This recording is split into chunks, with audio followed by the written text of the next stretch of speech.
గులాబీ పార్టీల నుంచి కాంగ్రెస్ లోకి భారీ చేరికలు జరుగుతున్న వేళ కాంగ్రెస్ లో కలకలం రేపింది. జగిత్యాల బారాస ఎమ్మెల్యే సంజయ్ కుమార్ కాంగ్రెస్ గూటికి చేరడంతో ఎమ్మెల్సీ జీవన్ రెడ్డి అసంతృప్తి వ్యక్తం చేశారు.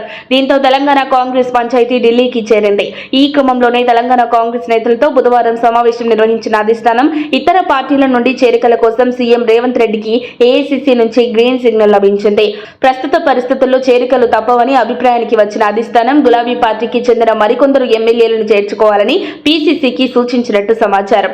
తాజాగా జగిత్యాల ఎమ్మెల్యే డాక్టర్ సంజయ్ ను పార్టీలో చేర్చుకోవడంతో ఎమ్మెల్సీ జీవన్ రెడ్డి తీవ్ర అసంతృప్తి వ్యక్తం చేశారు. ఆయనకు తోడుగా కొందరు సీనియర్లు సైతం రేవంత్ తీర్పును తప్పుపడుతూ అధిష్టానానికి ఫిర్యాదు చేశారు. ఢిల్లీ పర్యటనలో ఉన్న సీఎం విపక్ష ఎమ్మెల్యేలను పార్టీలో ఎందుకు చేర్చుకుంటున్నామనే విషయంపై అధిష్టానానికి వివరించడంతో అందుకు ఏఐసీసీ పెద్దలు సానుకూలంగా స్పందించినట్టు సమాచారం. తెలంగాణలో ఇటీవల జరిగిన పార్లమెంటు ఎన్నికల్లో అధికార కాంగ్రెస్ కి సమానంగా బీజేపీ 8 స్థానాల్లో విజయం సాధించింది. దీంతో పార్టీని మరింత బలోపేతం చేయడంపై ఫోకస్ పెట్టింది. అందులో భాగంగా బీఆర్ఎస్ కు చెందిన పలువురు ఎమ్మెల్యేలను పార్టీలోకి ఆహ్వానించేందుకు సంప్రదింపులు సైతం జరిపింది. ఈ విషయాన్ని గ్రహించిన సీఎం రేవంత్ బీఆర్ఎస్ ఎమ్మెల్యేలను కాంగ్రెస్ లో చేర్చుకోవడంపై స్పెషల్ ఫోకస్ పెట్టారు. ఆయనే స్వయంగా రంగంలోకి దిగి ఎమ్మెల్యేలతో మంతనాలు కొనసాగిస్తున్నారు. ఇందుకు సంబంధించిన అంశంపైన ఆయన పార్టీ అధిష్టానానికి ఓ నివేదిక ఇచ్చినట్టు ప్రచారం జరుగుతోంది. బీఆర్ఎస్ ఎమ్మెల్యేలను మనం చేర్చుకోకపోతే బీజేపీలోకి వెళ్లేందుకు వారు సిద్ధంగా ఉన్నారు. అదే జరిగితే రాష్ట్రంలో బీజేపీ మరింత బలంగా మారే అవకాశాన్ని మనమే ఇచ్చినట్టు అవుతుందని హైకమాండ్ కు సీఎం రేవంత్ వివరణ ఇచ్చినట్టు టాక్. రేవంత్ అభిప్రాయంతో ఏకీభవించిన అధిష్టానం చేరికలను కంటిన్యూ చేయాలని టీ కాంగ్రెస్ నేతలకు సూచించినట్టు టాక్.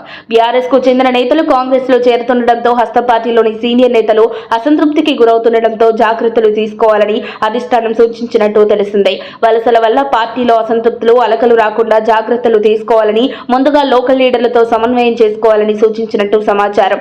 జగిత్యాల మినహా మరెక్కడా పెద్దగా అసంతృప్తులు లేవని రాష్ట్ర నాయకత్వం రిపోర్ట్ ఇచ్చినట్టు టాక్. బీఆర్ఎస్ నుంచి త్వరలో కాంగ్రెస్ లో చేరబోయే ఎమ్మెల్యేల జాబితాను సీఎం రేవంత్ అధిష్టానానికి అందించినట్టు విశ్వసనీయ వర్గాల ద్వారా తెలిసిందే. అసెంబ్లీ సెషన్ లోపు మరో 11 మంది ఎమ్మెల్యేలు పార్టీలోకి వస్తారని చెప్పినట్టు సమాచారం. బీఆర్ఎస్ ఎల్పీని కాంగ్రెస్ లో విలీనం చేసేందుకు కావాల్సిన సభ్యుల కోసం పీసీసీ ఫోకస్ పెట్టింది. ఇప్పటి వరకు 5 మంది ఎమ్మెల్యేలు కారు పార్టీ నుంచి కాంగ్రెస్ లో చేరారు. త్వరలో మరో 11 మంది చేరబోతుండటంతో ఆ సంఖ్య 16కు చేరనుంది. కానీ ఎల్పీ విలీనం కోసం మరో 9 మంది ఎమ్మెల్యేలు అవసరం ఉండటంతో ఆ విషయంపై సీరియస్ గా కాంగ్రెస్ రాష్ట్ర నాయకత్వం దృష్టి సారించింది. మొత్తానికి తెలంగాణలో బీజేపీని దెబ్బకొట్టేందుకే బీఆర్ఎస్ నేతలకు కాంగ్రెస్ గాలం వేస్తున్నట్లు తెలుస్తోంది. మరిన్ని అప్డేట్స్ కోసం మా కాయ్ టీవీని సబ్స్క్రైబ్ చేసుకోండి. మా వీడియో కనుక మీకు నచ్చినట్లయితే లైక్ చేయండి, షేర్ చేయండి. మీ విలువైన అభిప్రాయాలను కామెంట్ బాక్స్లో తెలియజేయండి.